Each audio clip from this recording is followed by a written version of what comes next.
Ang video na ito ay tungkol dito sa bunga ng pandan lalaki. Itong pandan lalaki na ito mga kabayan ay napakabisa po na panggamot sa UTI, kidney stone, ubo, hika, yung hirap huminga, prostatitis po, sa prostatitis. Yan po ang tinatarget ng bunga ng pandan lalaki. Ito po yung pinagkunan ko ng bunga ng pandan lalaki kasi naglalaga po ako ng aking inumin, mga kaubayan. Bali 8 piraso lamang po ang ilalaga bawat inuman. Yan po. Itong ganito kalaki po ay matagal na pong maubos ito. Kasi po, bawat 8 piraso na ipapakulo mo, abutin po ng 3 araw yon bago maubos. Mga kaubayan, linalaga lamang po yon at iniinom. Katulad nun, may nakalaga na ako doon. Saglit lamang po at kukunin ko po. Bali, ito na po yung nakalaga mga kaubayan na 8 piraso. Ito po, 8 piraso po ito. Bali yung ganito po, bali 3 araw na pakukuluan o 4 na araw, kaya matagal pong maubos yung isang ganito.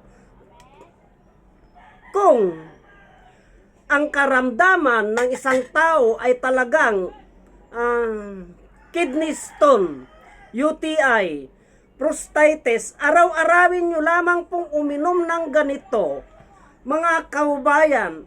At sisiguraduhin ko po na malaking may tutulong nito sa inyong karamdaman. At kung ang isang tao ay hinihika, ubo, subukan nyo po ito. Ito po ang itsura niya mga kaubayan, no? Yan po.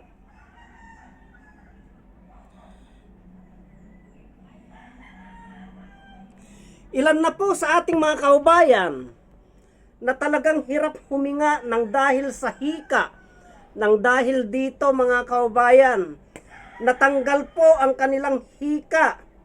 Hindi na po ako magtatalakay ng ibang tao kasi ako po ay hika ang sakit ko noon. May kontra ko lamang po konti. Kailangan ko na naman mag-nebulizer o magpisik na naman po ako. Pero nang dahil sa mga iniinom kong mga halamang gamot, natanggal po ang aking hika. Nawala na po yung aking hika. Ganyan po katindi ang bunga ng pandan lalaki. Ang lasa po nito ay walang pait, walang asim. Normal po, para ka lamang pong uminom ng pinaglagaan ng mais. Masarap po. Ang trinatrabaho po nito ay puro sa may mga diferensya ng kidney, sa kidney po. Sa baga, linilinisan niya po yan. Mga kaubayan, ganyan po katindi. Itong bunga ng pandan lalaki. Marami pong karamdaman ang kaya niyang lunasan sa loob ng ating katawan. Kaya pakishare po ang video na ito para malaman ng ating mga kaubayan ang kakayahan ng bunga ng pandan lalaki para yung ating mga kababayan na may karamdaman na hika, ubo. Kasi yung hika na yan ay napakahirap pong karamdaman yan. Isa yan sa karamdaman na mahirap. Pag yung isang tao ay may hika, biro mo ang hirap po yung hindi ka po makahinga, yung nagtitiis ka na lamang po.